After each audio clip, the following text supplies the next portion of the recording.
Why can't they get their act together? That's what I used to say, almost daily, about my neighbors. They were a mess. The father, always drunk, stumbling home at night, singing off-key like life was a tavern. The mother, involved in a brawl with her sister so bad, she smashed their front glass door. Their 14-year-old son? The most foul-mouthed, disrespectful boy in the village.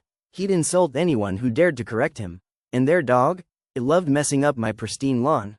They were chaotic, angry, always begging for handouts, never took vacation. I looked down on them.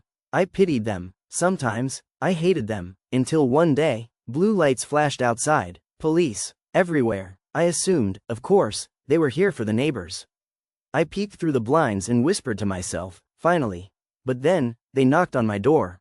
"Are you Tim?" the officer asked my husband.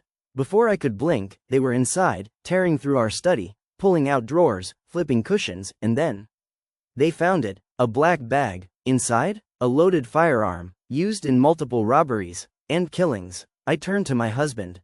Tight-lipped, frozen, no denial, no outrage, just silence. "This isn't real," I whispered. "This isn't us. We were the polished ones. Private jet holidays, designer clothes." He was a high-ranking bank executive. I stayed home, raised our daughter, curated the perfect life.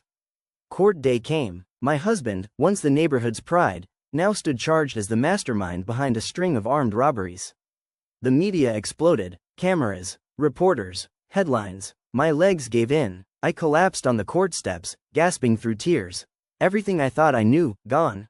Our house? Under investigation. Our bank accounts? Frozen. I had no job, no income, just a daughter, and shattered illusions.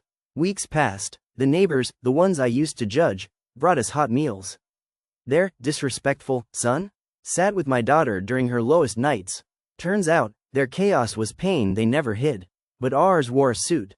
The moral of the story is that not all brokenness is visible. Some people bleed behind designer curtains.